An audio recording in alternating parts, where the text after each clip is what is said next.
Oi, meu nome é Padre Mike Schmitz e você está ouvindo o podcast A Bíblia em um Ano, onde encontramos a voz de Deus e vivemos a vida através das Escrituras.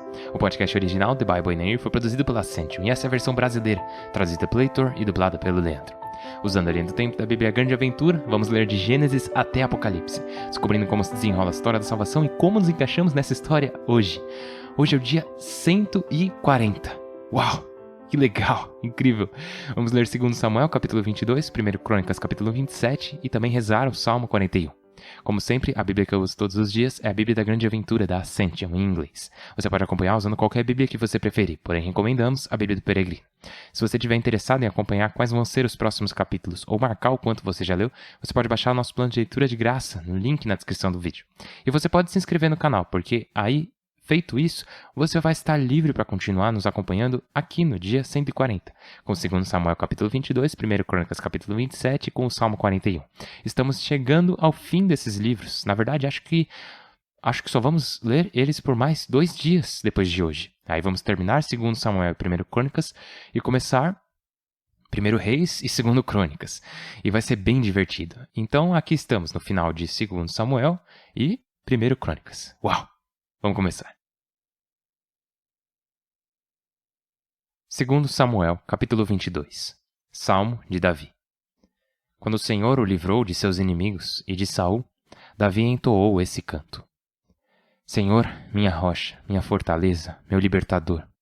Meu Deus, meu rochedo, meu refúgio, meu escudo, minha força salvadora, meu baluarte, meu refúgio, que me salvas dos violentos. Invoco o Senhor do meu louvor e fico livre de meus inimigos. Quando me cercavam ondas mortais, torrentes destruidoras me aterravam, envolviam-me os laços do abismo, alcançavam-me os laços da morte.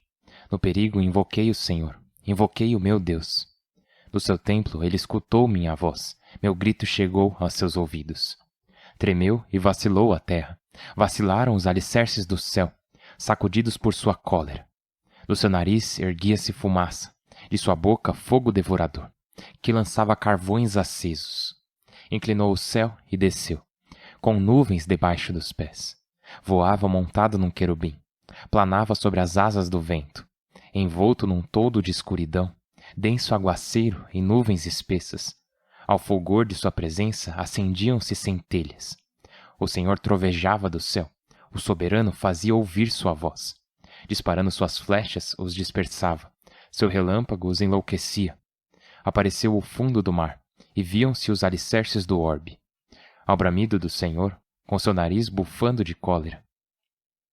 Do céu estendeu a mão e me tomou, para tirar-me das águas caudalosas.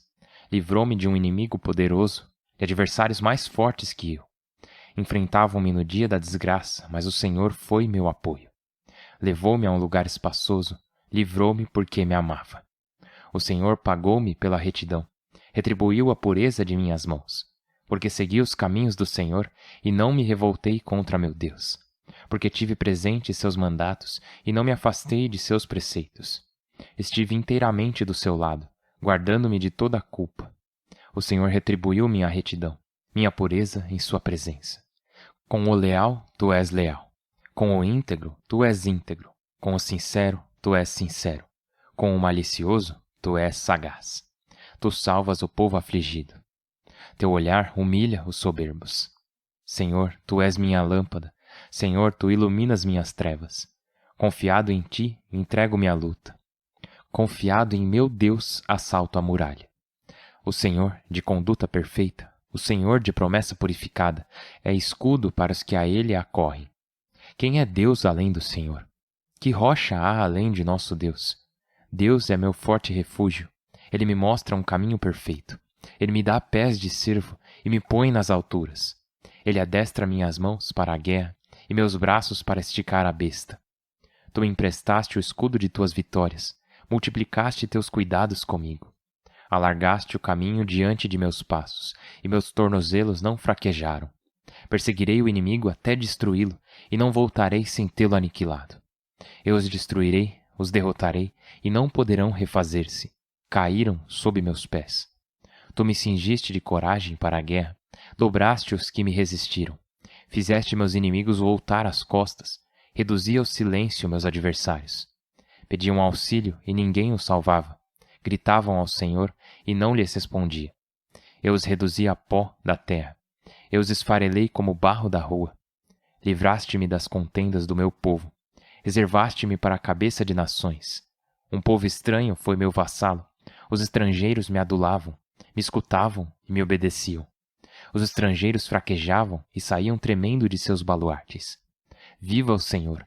Bendita seja minha rocha! Exaltado seja meu Deus, rocha salvadora! O Deus que me deu a vingança e me submeteu aos povos, que me tirou do meio dos inimigos, ergueu-me sobre os que me resistiam e me salvou do homem cruel. Por isso te darei graças no meio das nações e tocarei, Senhor, em tua honra. Tu deste grande vitória ao teu rei. Foste leal com teu ungido, com Davi e sua linhagem para sempre. 1 Crônicas, capítulo 27. Israelitas leigos. Os chefes de família, chefes de 1000 e oficiais de 100, com seus ajudantes, estavam a serviço do rei para todo tipo de assunto. Faziam o turno por divisões de mês em mês, o ano inteiro, e cada divisão tinha 24.000 homens. Comandando a do primeiro mês, estava Jesboam, filho de Zabdiel, com 24.000 homens. Era descendente de Farés e chefe de todos os oficiais do primeiro mês. Comandando a divisão do segundo mês estava Eleazar, filho do Aoita Dudi. O chefe Macelote fazia parte dela. Tinha 24.000 homens. Chefe da terceira divisão, a do terceiro mês, era Banaías, filho do sumo sacerdote Joiada, com 24.000 homens. Banaías era um dos 30 campeões e chefe deles. Seu filho, Amizadab, pertencia a essa divisão. Chefe da quarta, para o quarto mês, Azael, irmão de Joabe, a quem sucedeu seu filho Zabadias, com 24.000 homens. Chefe da quinta, para o quinto mês, o general Samaote de Zara, com 24.000 homens.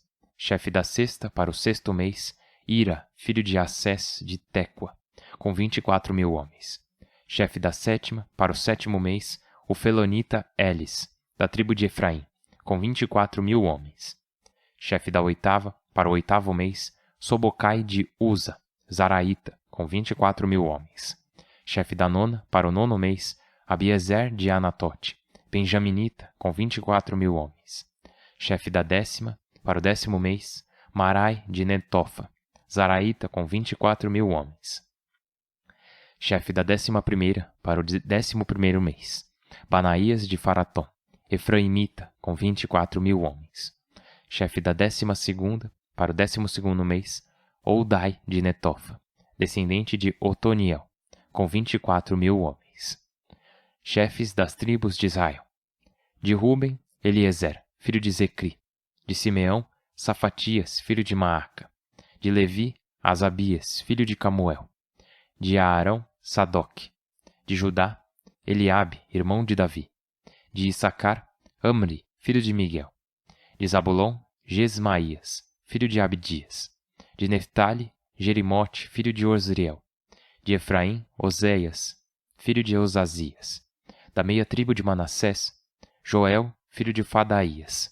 Da outra meia tribo de Manassés, em Galaade, Jado, filho de Zacarias. De Benjamim, Gesiel, filho de Abner. De Dan, Ezriel, filho de Jeroam. Esses eram os chefes das tribos de Israel. Davi não fez o recenseamento dos menores de 20 anos, porque o Senhor havia prometido multiplicar Israel como as estrelas do céu. Joabe, filho de Sárvia, começou o recenseamento, que motivou a cólera de Deus contra Israel, mas não o concluiu, e por isso não consta no número dos anais do rei Davi. Superintendentes. Do tesouro da coroa, Asmote, filho de Adiel. Dos silos do campo, povoados, aldeias e granjas, Jonatas, filho de Osias. Dos lavradores que cultivavam a terra, Esri, filho de Quelube. Dos vinhedos, Semei de Ramá. Dos produtos das vinhas e das adegas, Zabde de Sefã. Dos olivais e dos sicômoros da Cefelá, Baalanã de Agadera. Das reservas de azeite, Joás. Das vacadas que pastavam em Saron, Setrai, Saronita. Das vacadas nas várzeas, Safate, filho de Adli. Dos camelos, Obil de Ismael. Das jumentas, Jadias, de Meranote. Do gado miúdo, Jazis, de Agar. Todos eles eram superintendentes dos bens pertencentes ao rei Davi. Jonatas, tio de Davi, homem inteligente e culto, era conselheiro. Ele e Jaiel, filho de Acamote, eram preceptores dos filhos do rei. Aquitofel era conselheiro do rei. O araquita Cusai era amigo do rei. Joiada, filho de Banaías, e Abiatar sucederam a Aquitofel. O general em chefe era Joabe. Salmo 41. Feliz aquele que cuida do desvalido. No dia aziago, o Senhor o porá a salvo. O Senhor o guardará e conservará vivo, e será feliz na terra, não o entregará à sanha de seus inimigos. O Senhor o sustentará no leito de dor, afofará a cama na sua doença. Eu disse, Senhor, tem piedade, cura minha vida, pois pequei contra ti. Meus inimigos dizem maldades de mim. Quando morrerá e acabará seu sobrenome? Aquele que entra para me visitar diz mentiras, recolhe a maldade, sai à rua e comenta. Meus adversários se reúnem para murmurar de mim, fazem cálculos sinistros. Contraiu uma doença sem cura, aquele que deitou não se levantará. Até meu amigo, de quem eu me fiava e partilhava meu pão, sobressai em me trair. Tu, Senhor, tem piedade e põe-me de pé, para que eu lhes dê o que merecem. Nisto conheço que me amas, se meu inimigo não cantar vitória. Tu conservaste minha integridade e me estabelecerás em tua presença para sempre. Bendito seja o Senhor Deus de Israel, desde sempre e para sempre. Amém. Amém. Pai do céu, sim, nós te louvamos, nós te glorificamos, santificamos o vosso nome, glorificamos o vosso nome e santidade, pois toda a glória pertence a ti. Te louvamos por quem tu és e pelo que fizeste em nossas vidas. Então, Senhor, por favor, livrai-nos de todo rancor, de toda corrupção, de todo sofrimento e do medo. Ajudai-nos a sermos preenchidos pela tua coragem e pela tua graça, para que assim nossas vidas possam ser exemplos de louvor e gratidão a ti. Por Cristo nosso Senhor. Amém. Em nome do Pai, e do Filho, e do Espírito Santo. Amém. Então tem algumas coisas. Estamos chegando ao fim da história de Davi, né? Não só em 2 Samuel, mas também em 1 Crônicas. E logo vamos passar de Davi para Salomão, nos dois livros, né? E por isso estamos vendo esses desfechos na história. E você pode ter notado que 2 Samuel, capítulo 22, é muito semelhante com o Salmo 18. Na verdade, não necessariamente palavra por palavra, mas eu chamaria de Salmo 18 parte 2, ou Salmo 18 2.0.